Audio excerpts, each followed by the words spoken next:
sir. Nice to finally meet you, champ. Hey, thank you guys for having me. Thank you for having me, man.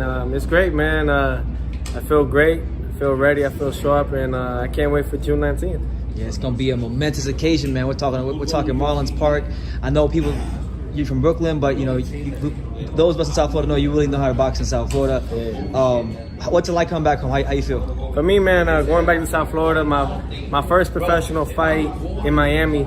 You know, it's like my homecoming. You know, and that's really what it comes down to. You know, I know I got New York and I got all of them that rep for me back over there and back at home. But this is really home for me, you know, so I'm just making a statement for it, you know, and it's all, you know, I lived my whole life, pretty much part of my life in there, you know, 13 years in Florida, and I started my career there from the amateurs to now. So it's all about, you know, just giving back to those roots, man, and giving back to where everybody wants to see, man, and it's a takeover. Well, I'm excited that you're saying it, man, because in a lot of my videos, I refer to you sometimes as the fighting pride of all of South Florida, and people will say, "Oh, he's from Brooklyn."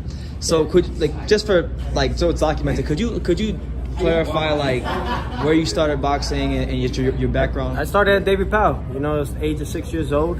That's when I officially started. You know, my father took me to different gyms in New York, from Red Hook to Gleason's, when I was 2-3 years old. But where we really started doing everything and implementing my craft and putting all this stuff into it to 19 years in was in Florida, you know. So I always got to go back to my roots, you know. It's not someone that forgets where they come from, you know. It's all about just you need change sometimes and we need growth, you know. But now it's great to, especially now, you know, undisputed lightweight world champion, defending all his titles and going it back to Miami at the Marlins ballpark. We're gonna have 30 to 37,000 people in attendance.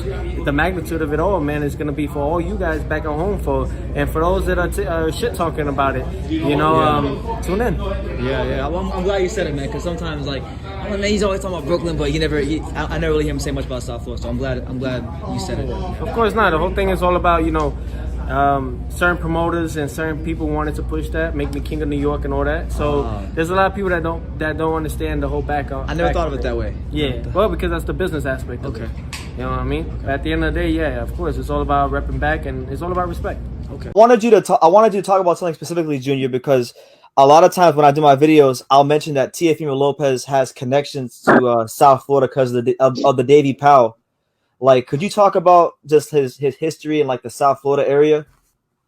Well, my son did all his amateur in Florida, so that's where he started. You know, Davie Police Athletic League, and you know, so all his amateur career was in Florida. You know, so yeah, we represented Florida in a lot of tournaments or nationals and stuff like that. You know, so you know, Davie Powell was the one that we started with, and we finished with them. You know. So it was a long run, bro, like 18 years to get where we at. Absolutely. That was back when Peter Balkunas was running the program. Exactly. You know, we never stopped. We never gave up, you know.